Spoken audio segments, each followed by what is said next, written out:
أعوذ بالله من الشيطان الرجيم. بسم الله الرحمن الرحيم.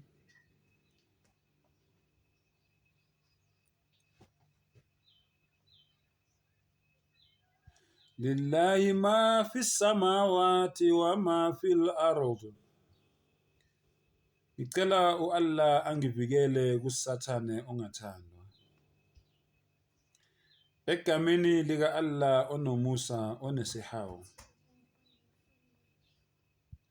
Yonke into esemhlabeni nento esemazulwini idalwe u-Allah, umdali wento zonke, umdala wey'nsuku.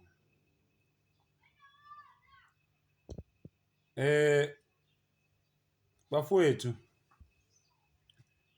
bathi ngesilungu, if you can't beat them, join them. Bengiloku ngiyiphosile inselelo. Bengiloku ngiyiphosile inselelo. Bengiloku ngiyiphosile inselelo ukuthi ngifuna abafundisi, ngilokhu ngiyiphosile inselelo ukuthi ngifuna abafundisi noma abaholi abazimisele ukuchallenge mina noma ukudebate nami. Akekho noyiwani ovelile. Namhlanje u-Allah uyanginika impendulo. Nawe wena osabayo ongafuni ukuvela, namhlanje u-Allah uyasinika impendulo ukuthi yingoba vele uyazi ukuthi lezinto lezi engizikhulumayo zingamaqiniso, angeke-ke uvele ungichallenge. Bangifonele amaNazaretha akhuluma lento engiyikhulumayo, angifonele abasindisiwe bakhuluma lento engiyikhulumayo, angifonele ama-watchtower akhuluma lento engiyikhulumayo.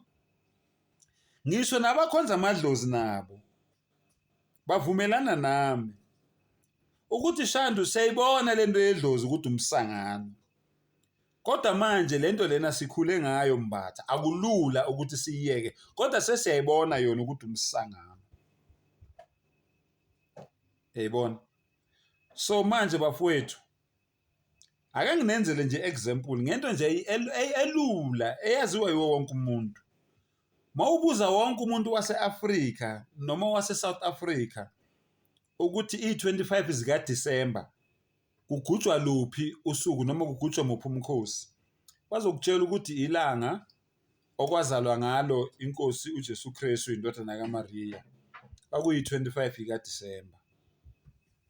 Mawusubabuza ukuthi lento eniyikhulumayo niyithathaphi, kuDumpotiyana, kuThomba ukhiye, amatha abuyela kwaSifuba, bazokutshela ukuthi ungasibuzi, nathi azange sibuze, sathola kunje, abazali bethu nabo babethole kunje, nathi sathola kunje.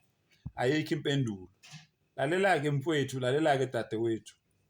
Awuye eBhayibhelini uvule incwadi kaJeremiya 52 verse 31. Jeremiya 52 verse 31. Uzoyithola impendulo ukuthi kwakwenzakalani kahle kahle nge-25 zaka December. Okay? So please, zamani ukuthi nenze lokho khona nani nizoba nolwazi, nizovuleka ingqondo. Ngiyabonga.